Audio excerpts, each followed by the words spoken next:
Olá, bom dia a todos. Olha aí a Eduarda, nossa convidada. Aguarda aqui, está sendo.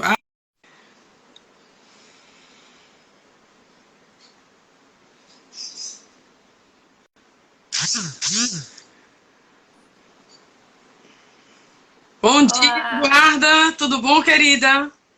bom dia, tudo bem, professora? Bom Você me dia a ouve todos. bem? Sim, sim, eu ouço sim. Eu também tô conseguindo Bom falar? dia. Bom dia a todos que estão nos ouvindo. Essa live é uma live especial para os meus alunos de Direito Ambiental. Então, com a pandemia, Eduarda, eles foram beneficiados com essas lives, porque no seu tempo você fez a questão e não teve live nenhuma. Lembra? Não. Sim, sim. Então, o que é que acontece? Eu vou trocar aqui pro 4G, viu?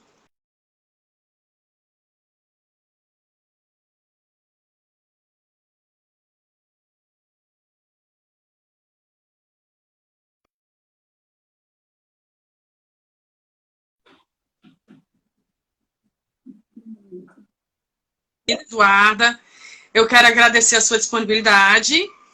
E aí, para quem está nos ouvindo, eu queria que você falasse sobre essa questão do direito ambiental que eu passo na avaliação, né? Os três poderes e de que forma você, com a sua liberdade de pensamento, entende a responsabilidade de cada um desses poderes e se, na sua opinião, tem um que se destaque. Certo. Eu gostaria primeiramente de agradecer mais uma vez o convite.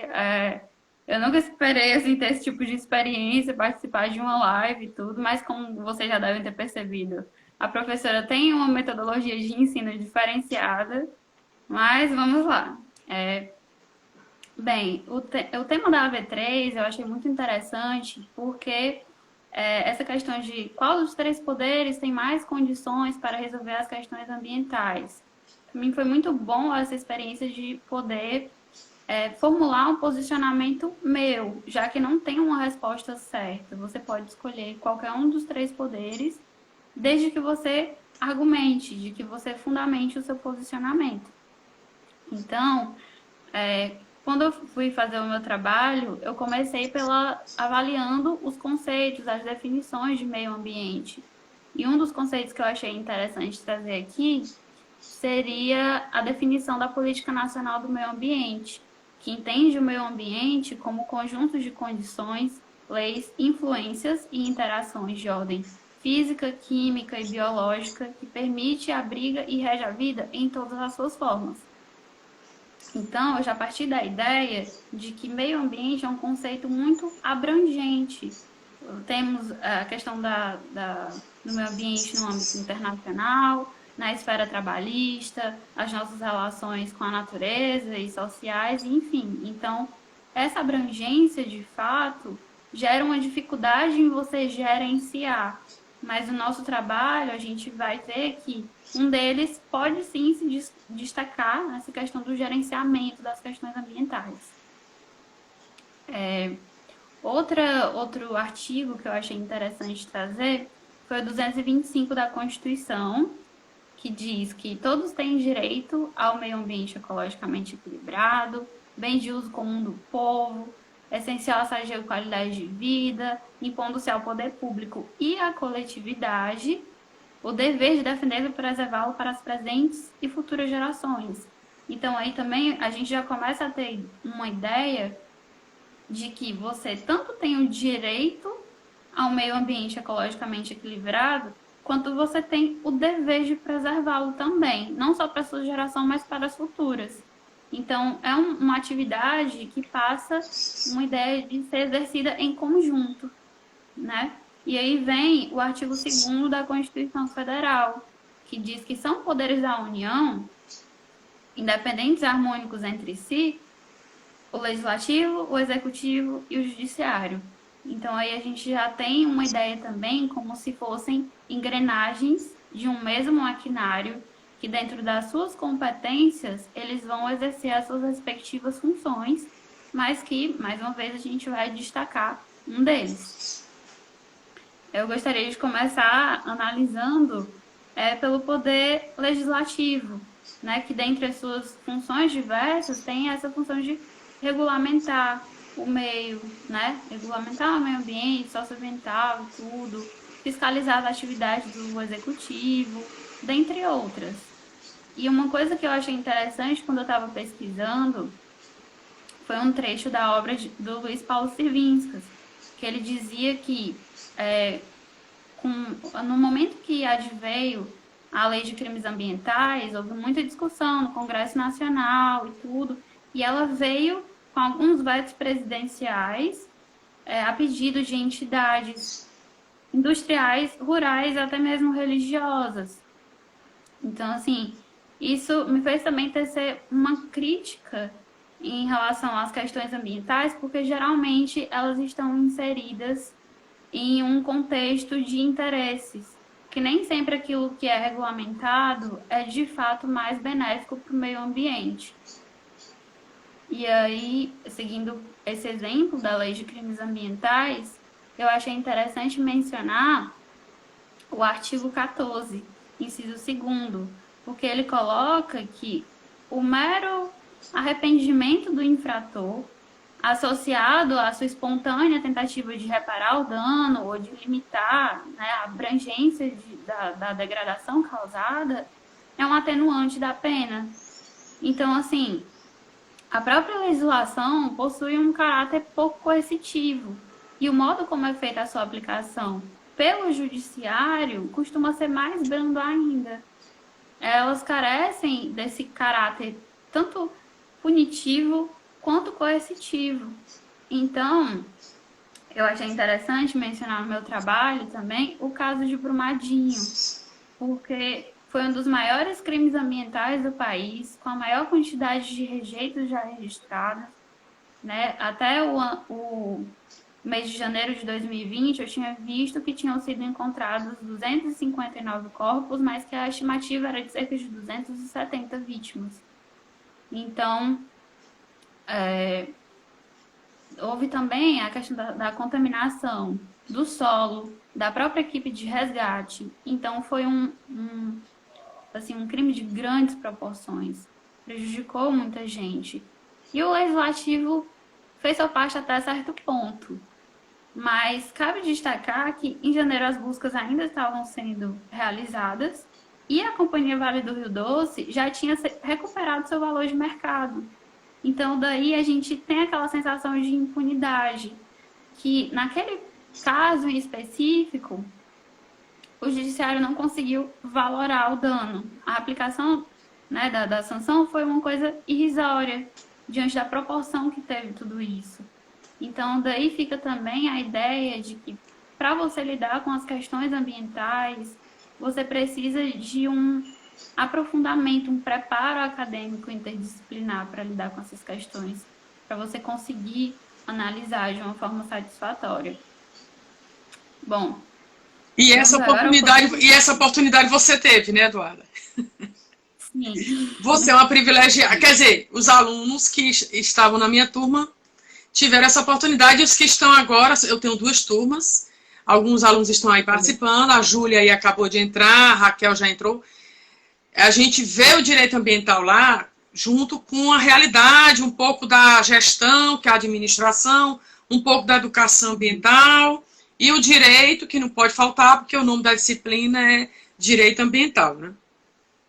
Sim, eu achei uma experiência muito boa, principalmente nessa questão de a gente trazer os casos, o nosso ponto de vista, e você poder ver também o trabalho dos outros colegas e você poder entender o ponto de vista deles, às vezes ver casos que você não tinha ideia, de que você não tinha visto.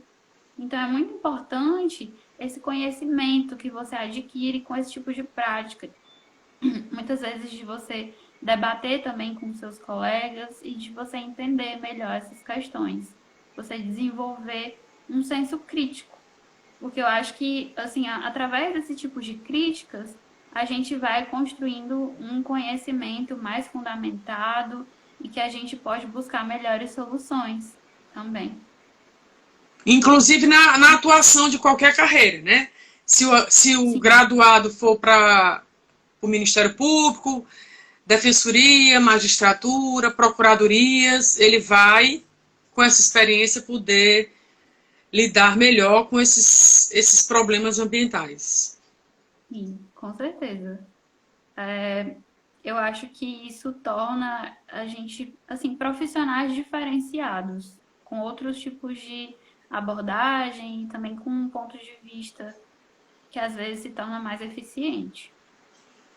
E voltando à questão, aí qual foi a sua posição? Pronto, estou chegando lá no poder aqui. Então, chegando ao poder executivo, pode-se dizer que ele possui uma grande importância em relação às questões ambientais, principalmente quando se trata da aplicação do princípio da prevenção.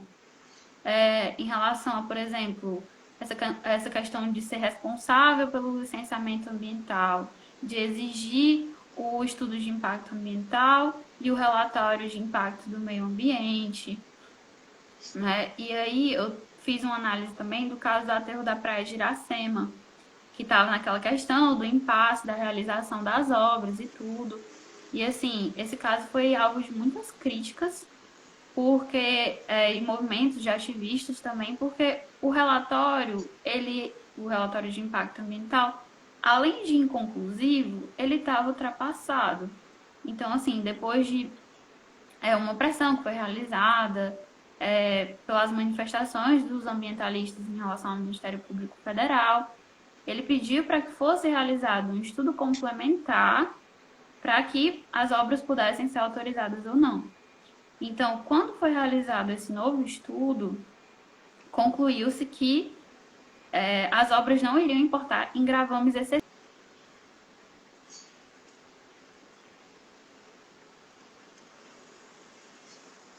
Eu achei interessante, nesse ponto, destacar o princípio do equilíbrio, que é utilizado justamente para ponderar se essa intervenção no meio ambiente, né, seria útil para a coletividade e se iria importar ou não em gravames excessivos para o meio ambiente. Porque eu lembro que tinha muita questão dos corais, né, que eles iriam ser soterrados, sufocados com essa questão do aterro.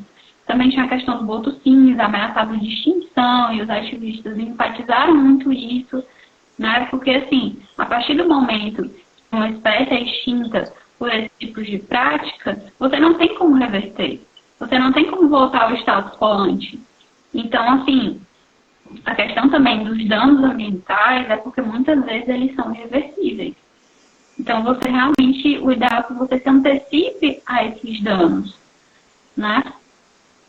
Outro caso ocorrido que teve repercussão internacional, que eu achei interessante mencionar, foi o caso de Mariana, acontecido em Minas Gerais, no ano de 2015, que, assim, foi um caso muito semelhante ao de Brumadinho, que poderia ter sido utilizado como uma forma de alerta para esse tipo de crime ou de tragédia, e, enfim, justamente para você se antecipar e prevenir que eles aconteçam. Porque quando aconteceu em Brumadinho, teve proporções ainda maiores e poderia ter sido evitado. Então, diante dos casos apresentados, acerca de toda essa problemática, eu achei muito legal, assim, muito importante destacar o princípio da prevenção.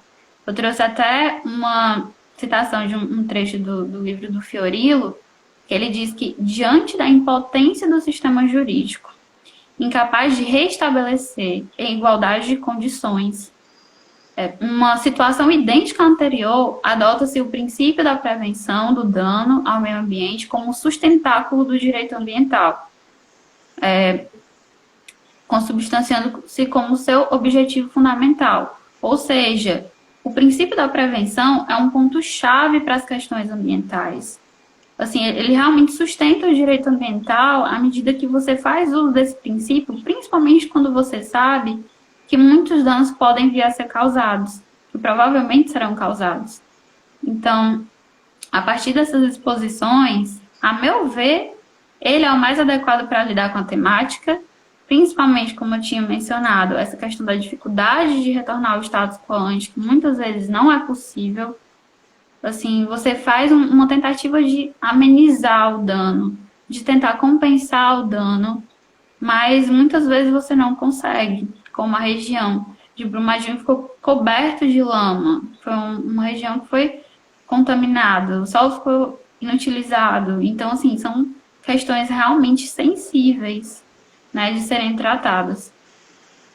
E assim como os outros poderes possuem as suas competências específicas, as suas atribuições, eu entendo que realmente seja o poder executivo que, por meio dessa questão do licenciamento ambiental, de fiscalização dessas atividades poluidoras, de ele exercer essa função com a plena consciência de que as suas atividades devem ser baseadas nas diretrizes mais benéficas ao meio ambiente. Está pautado nesse tipo de diretriz.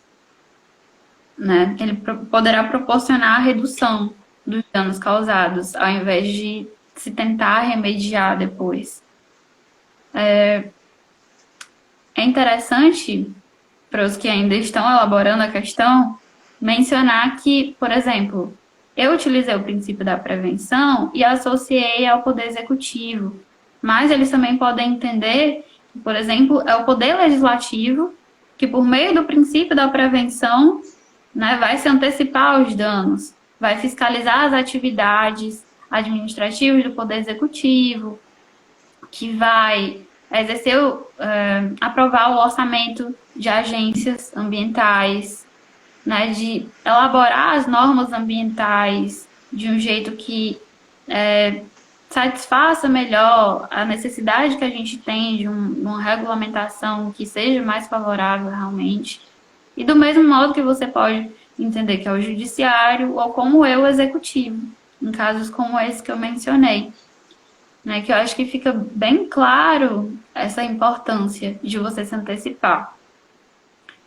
Né? E assim, diante dessa análise, foi muito notável essa questão do judiciário ainda não está tão preparado para valorar os danos. Eu acho também que isso é uma coisa que deve ser muito observada e haver uma melhoria, assim, de você tentar dimensionar as coisas e tentar compensar de uma forma melhor quando os danos venham a ocorrer. As questões ambientais, elas precisam de mais visibilidade, até porque, como a gente já viu em diversos casos, a própria questão do ativismo ambiental não é bem visto, muitos ativistas são perseguidos, assim, é uma realidade em muitos lugares, inclusive aqui no Brasil. Então, é isso, eu acho que, assim, diante... O seu olhar ambiental foi você que trouxe um caso de vazamento de óleo da Petrobras, se eu não me engano, em Santa Catarina. Você quer comentar alguma coisa? Foi o caso que a gente utilizou na V1. Na segunda atividade. Segunda atividade. Do seminário. E a gente fez um trabalho sobre as áreas de proteção ambiental e a gente viu que em muitas áreas aquela capa de petróleo, né, elas grudavam nos corais, sufocavam os corais e os cientistas estavam buscando uma solução, um modo de criar uma substância que ajudava a desprender, né, para não sufocar os corais, não matar, porque também tem muitos componentes tóxicos. Então fez muito mal, inclusive para as pessoas que estavam ajudando a recolher esses resíduos. E assim, o que a gente notou muito foi essa questão da urgência de serem tomadas medidas que não foram tomadas naquele momento. Assim, foi uma coisa que deixaram se alastrar muito, virar um problema muito maior para poderem tomar iniciativas. E assim, foi a própria população que foi lá recolher. Então, isso mostra para a gente um certo descaso, um grande descaso com o meio ambiente. Foi uma coisa assim que eu fiquei muito indignada com esse tipo de atitude, porque, inclusive, quando estava aqui no Nordeste, é como se fosse minimizado, é como se fosse um problema menor. Mas a partir do momento que viram que estava se estendendo, né, por toda a parte de praia e tudo, ao longo dos estados, aí foi tomando proporções maiores e as pessoas foram começando a falar cada vez mais. Mas, assim, são questões que realmente precisam de uma atenção maior e são questões que precisam que você tenha atitudes de imediato. Você não pode ficar demorando, agindo como se fosse uma coisa muito pequena ou como se isso não fosse gerar um grande impacto. Porque daí as consequências que podem ser imensas e você não ter mais como voltar atrás. Eduarda, só para tornar a coisa mais complexa, dentro da sua posição do Poder Executivo, o que é que acontece para agravar mais ainda? Além dele ser o poder de aplicação das leis, assim, algo que o legislador, um outro poder já fez, bom ou mal, porque aí vem o judiciário e julgou a ação direta de inconstitucionalidade da lei de crimes ambientais improcedente e afirmou que a lei é constitucional. Mas o executivo, ele pode duplamente prejudicar o meio ambiente em 2 pontos. Na obrigação de fazer, quando ele deixa de fazer, o poder de polícia, os licenciamentos, a fiscalização, tá? Porque a gente tem que admitir que ativistas ambientais morrem, obviamente porque tem quem os mate por interesses econômicos, mas também porque a fiscalização está a desejar. E também quando o executivo atua na função legislativa através de resoluções. E aí nós tivemos televisionado há pouco tempo o atual ministro do Meio Ambiente. Eu quero só deixar aqui claro que eu não conheço nenhum ministro de meio ambiente bom no Brasil, ok? Então, isso não é um problema de agora. Não tem nenhum que dentro do meu conhecimento científico eu possa bater palma e dizer parabéns. Você foi um ministro em favor do meio ambiente. Bom, pulando isso, o executivo, ele, né, na obrigação de fazer e na obrigação de não fazer, que é não licenciar ou não aprovar resoluções que comprometam, porque isso aí a gravação deixa bem claro, vamos aproveitar enquanto a imprensa está focada na pandemia. Sim. E vamos fazer resoluções, quer dizer, resoluções que o interesse tem uma nota de repúdio da Associação Brasileira dos Professores de Direito Ambiental, tá? Repudiando essa gravação, esse vídeo gravado, tá? Não é, a nossa live não é de direito constitucional, mas foi gravado. E um ministro autorizou a veiculação do vídeo, então nós não vamos discutir os méritos disso. Mas, assim, falando do Poder Executivo, quanto ele exerce uma competência importantíssima para o direito ambiental. E só lembrando que pandemia tem tudo a ver com o meio ambiente, tá? Então, a gente traz o direito ambiental para a discussão do coronavírus, obviamente, e mesmo o coronavírus sendo superado, sabe Deus quando, e quando é que chega a vacina, a sociedade mundial, né, não está livre de uma outra pandemia, isso é fato. Então, o executivo, ele tem um poder importantíssimo. Aí a gente vai chamando ao feito o poder judiciário e pensa assim, bom, por que ele entende que uma lei que não beneficia o meio ambiente é constitucional? E quando se trata de lei de crimes ambientais. Pois é, por que ele entende que determinadas situações podem servir de atenuantes? Aí a gente convida também o Poder Executivo, perdão, Judiciário. Gente, só para dizer que essa questão vai ser um livro. Livro este que todos os artigos serão falando a mesma coisa, mas com visões de cada aluno. E a Eduarda já havia sido convidada para me ajudar na organização da obra, né?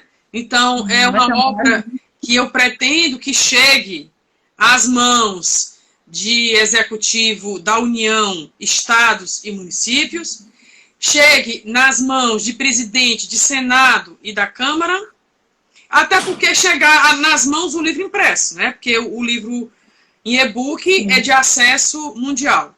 E chegue também nas mãos de ministros do STF, do STJ e também tribunais de justiça. Professora Blaine, a senhora é ousada. Não, eu sou realmente visionária. Eu não vou publicar um livro para guardar numa estante.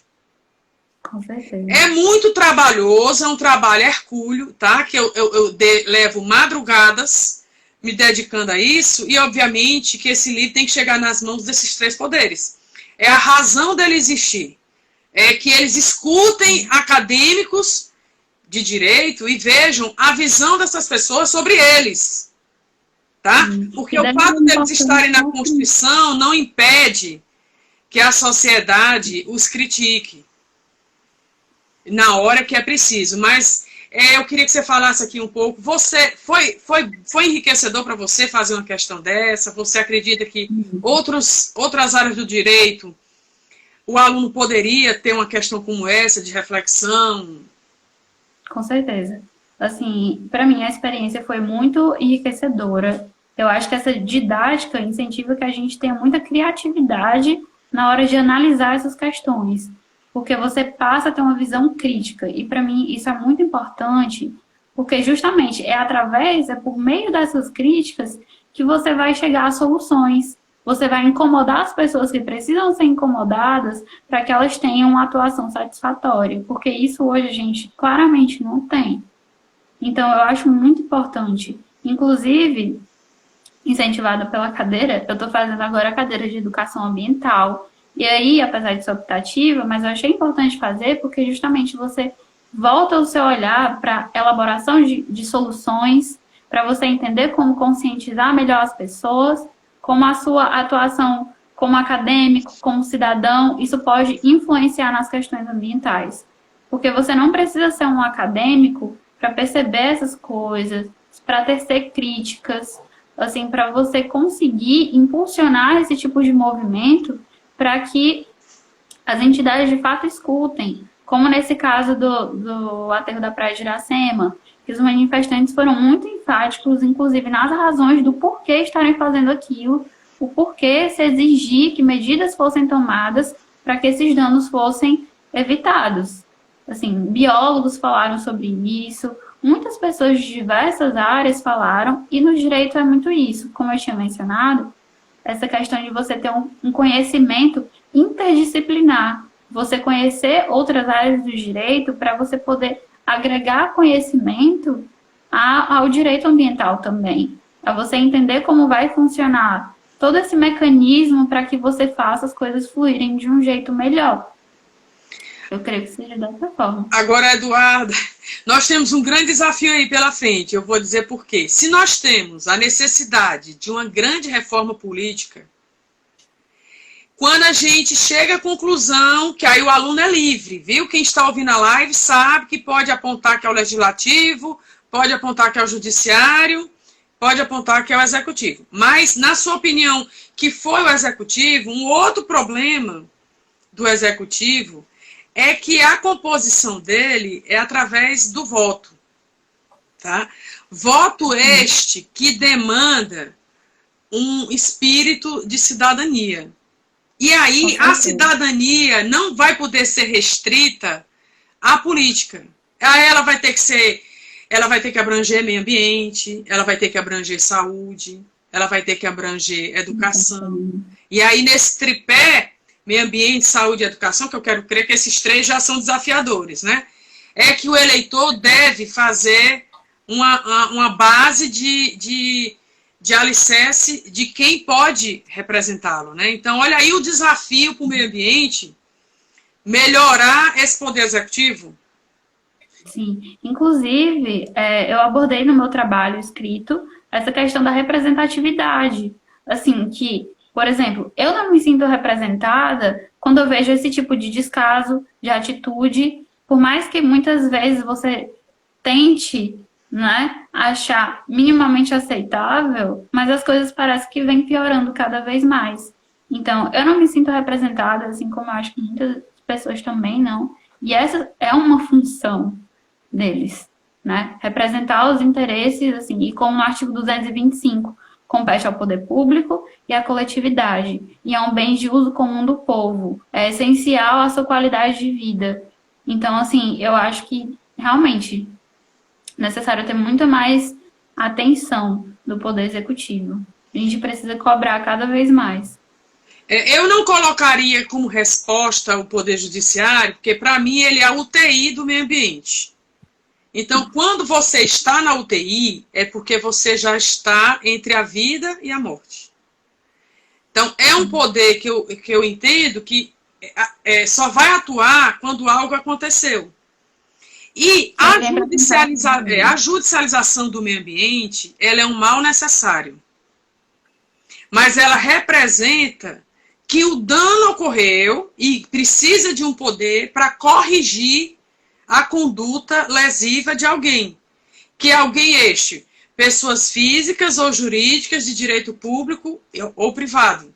Então, ele é a UTI do meio ambiente. Então, não é muito interessante precisar judicializar, e nem a saúde. O tema judicialização da saúde, a gente levanta assim bandeiras, solta fogos, mas a judicialização da saúde é um exemplo de que não tem saúde. De que o que está na Constituição não se aplica na forma não judicial, e é preciso a judicial para tentar aplicar, porque aí vai depender do entendimento do magistrado, vai depender se o recurso vai subir para o STJ. Então, esse caminho aí, dentro dos princípios que você mesmo mencionou aqui, e o da prevenção, é um caminho tardio. Princípio da prevenção, eu não consigo vislumbrar, a não ser nas medidas, nas tutelas de urgência, o princípio da prevenção atuar em favor do meio ambiente, a nível de judiciário, né? Agora, ele é muito importante porque na hora que ele julga uma ação direta de constitucionalidade improcedente e deixa no ordenamento jurídico uma lei que não valoriza o meio ambiente, o bem ambiental não é valorado no próprio texto de uma lei chamada de crimes ambientais, então isso é preocupante. Tem um dispositivo lá que diz que se a empresa ligar informando que vai haver o rompimento da barragem, olha, bom dia IBAMA, olha, aqui é da mineradora X, não, quero avisar que eu acho que vai ter um rompimento. Bom, são meio-dia, não sei, talvez, não sei. Pode ser hoje, pode ser já. Inclusive eu vou ter que ligar, porque eu tenho que sair daqui. Oi? Como assim? Aí a gente chama o legislativo para dizer, ô legislativo, você realmente conseguiu elaborar esse texto? Pensando em quem você elaborou esse texto, porque no meio ambiente é que não foi. Nem nas pessoas que são vítimas desses danos que são causados. Porque, assim, por mais que tivessem ligado, por exemplo, no caso de Brumadinho, as pessoas estavam em casa, as casas foram cobertas por lama, assim, as pessoas nas ruas, os próprios funcionários, quando teve o rompimento da barragem, levou tudo, animais, vegetação, pessoas. Então, assim, é uma lei que claramente ela carece de mudanças, de uma melhor regulamentação, porque é praticamente... Não diria inútil, mas também não é tão útil assim. Muito pelo contrário. Ele é uma coisa que, por mais que essa sanção seja aplicada, mas ela não compensa. Ela não tem um caráter efetivamente compensatório. E, Eduarda, só para explorar só mais um pouquinho, nós estamos no momento de aulas remotas por conta do isolamento social. E eu fiz uma live com o professor Horácio Vanderlei, que é um grande estudioso aqui do Brasil sobre ensino jurídico, consultor de algumas instituições de ensino superior, ele é de Santa Catarina, e ele defende um curso híbrido, que é um curso, ele entende que nenhuma disciplina pode ser 100% em EAD. Então, o curso híbrido, você traria um percentual online e o outro presencial. Trazendo essa ideia que eu concordo plenamente com ele, como é que você pensa, já que você fez comigo presencial, o direito ambiental 100% à distância? Você pode repetir, porque falhou um pouco. Se você concorda de uma disciplina como direito ambiental, ser 100% à distância. 100% não. Pois é, porque ela precisa dessa troca de conhecimentos, o olhar ambiental que a gente faz na AV1, né? A própria implementação do seminário. eu acho que essa interação de discussão entre grupos, né, entre alunos e tudo mais, a gente falar, ter esse diálogo com o professor ali presencialmente, essa experiência eu acho muito difícil ser compensada por um ensino totalmente EAD. Eu acho que é fundamental que você tenha esse tipo de contato, de interação, de você conseguir agregar melhor essas coisas. Porque o ensino EAD, ele é eficiente em muitos requisitos. Mas nessa questão da interação, de você compartilhar esse conhecimento, não é tão eficiente assim. Então, o ideal é o que o professor Horácio Vanderlei diz mesmo, o curso híbrido. Por exemplo, o direito ambiental tem 4 créditos. Então, poderia ser uma aula presencial e a outra aula da semana via remota. E principalmente agora que houve o isolamento social e os professores se reinventaram, né? Então, quem não gravava vídeo, grava. Quem não fazia live, faz. É aluno fazendo live também, é ex-aluno. Todo mundo quebrando paradigmas. Eu me lembro que o primeiro convite você titubeou. Eu demorei uma semana para responder, porque, meu Deus. Pois é, mas não está sendo uma ótima experiência, né? Sim, é uma experiência muito boa, assim. É tanto que eu estou gostando e eu fiquei com receio, assim, no início, de eu conseguir me expressar e lidar com essa questão, até porque tá todo mundo isolado, a gente tá mais recluso e tudo, então eu tive esse receio, assim. Até por não ser uma pessoa que tá sempre nas redes sociais e tudo, eu me comunico mais realmente pessoalmente com as pessoas, então eu achei que eu ia ter essa dificuldade, assim. E eu acho muito bacana que na sua metodologia você sempre impulsiona a gente para esse tipo de experiência, né? De você sair da sua zona de conforto e de você apresentar os trabalhos, de você falar. E para mim foi, apesar da minha timidez, foi uma experiência muito gratificante participar da sua cadeira, porque a gente fazia esses trabalhos. E assim, você possibilitava que fosse em dupla. E eu gostava muito porque eu discutia os temas, a gente trocava ideias. Então, assim, até mesmo a apresentação você consegue encontrar uma fluidez, um jeito de você, né, mostrar aquele caso, fazer as suas problematizações, de você se expressar sem que tenha uma pessoa te dizendo como fazer, tipo, exatamente o que você fazer. Eu acho muito incrível essa liberdade que você dá para a gente poder, né, construir o nosso pensamento, a gente conseguir se posicionar. Eu acho que isso é muito importante, assim, porque às vezes você é levado a reflexões para assuntos que muitas vezes tem aquela resposta pronta, então se você não responder aquilo, tá errado.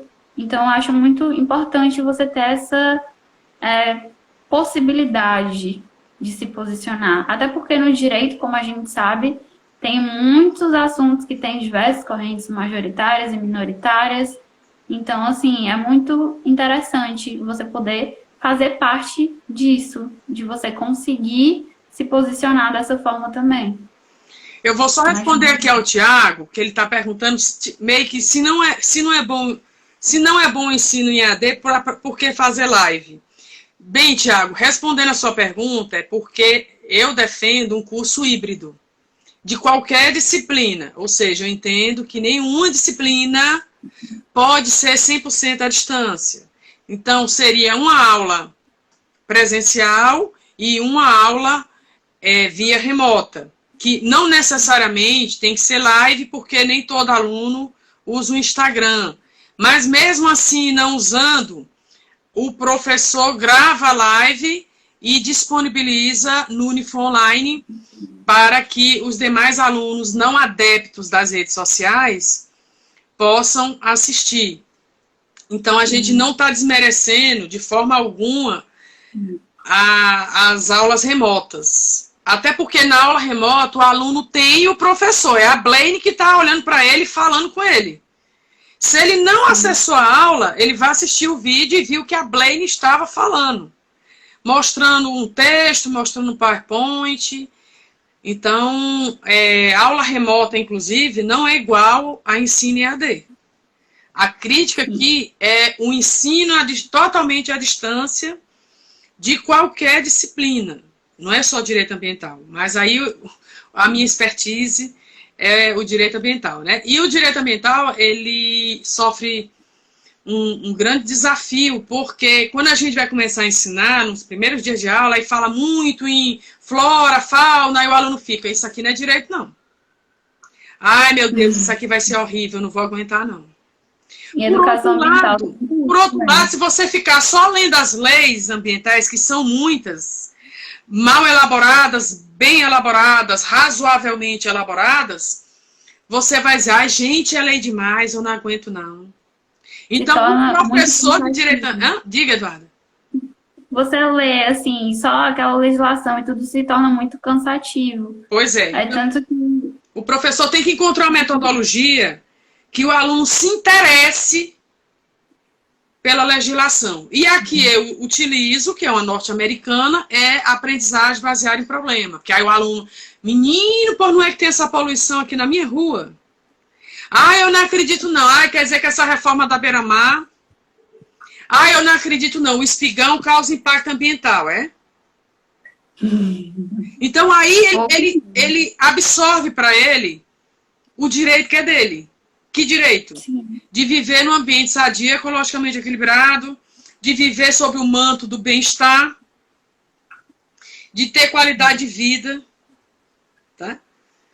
Então, Eduardo, eu quero agradecer, né, a você pela disponibilidade. Foi maravilhosa a nossa live. E você quer passar a última mensagem aí para os alunos que vão responder a questão? Eu quero, mais uma vez, agradecer pelo convite, por me proporcionar esse tipo de experiência, que é muito boa. E, assim, aos alunos que ainda estão elaborando ou já elaboraram a questão, a gente trouxe. E, mais uma vez, escolham o poder que vocês acharem, né, que realmente vai ter mais condições para resolver as questões ambientais. E é isso. Assim, compartilhem o conhecimento entre si, procurem a opinião dos colegas também para saber por que ele escolheu, que também foi uma coisa que eu fiz, né? Porque eu achei interessante você ouvir outro ponto de vista para saber por que aquela pessoa entendeu daquela forma. E pesquisem. Assim, eu achei interessante também, só mais uma coisa, que quando eu estava pesquisando sobre esse trabalho, eu tinha visto um vídeo bem breve do Valério Mazzuoli no YouTube, da importância também de você procurar vídeos complementares, né, você ter essa curiosidade de buscar, ele falando dessa questão dos danos ambientais no âmbito internacional e relacionado aos direitos humanos. Então, assim, o meio ambiente ele é realmente muito abrangente. Assim, são fontes inesgotáveis de conhecimento. Então, sempre busquem. Assim, eu ouvi falando dessa obra, fiquei com curiosidade, né, de pesquisar, de conhecer também. Então, assim, sempre busquem essas questões, assim, essas reflexões, porque realmente são muito importantes e vão fazer um diferencial muito grande. Até para tomar posição, né, sobre os poderes, né? Sim, com certeza. Na verdade, gente, essa questão não é para a professora Blaine. Essa questão é para você levar para a sua carreira jurídica. E para a sua vida pessoal, né? Ela é muito importante porque executivo e legislativo, você que ajuda a eleger, você escolhe o seu representante. E o judiciário, mesmo sendo através de concurso, não pode fugir das competências ambientais que lhe são atribuídas, né? Então, muito obrigada, Eduarda. Eu tenho certeza que os alunos vão ter mais tranquilidade. Eu escolhi esse método das lives, já que eu não estou com eles na aula presencial, então realmente o professor tem que inovar, tem que dar um duplo twist escarpado, que é aquele salto da Daiane dos Santos, para manter o aluno com interesse na disciplina, né? Vivendo aqueles conteúdos que a disciplina traz para ele, certo? Então, um beijo grande para você e depois eu lhe mando o vídeo da live, viu? Tá, muito obrigada. Tchau, tchau. Beijo. Tchau, obrigada a todos os espectadores.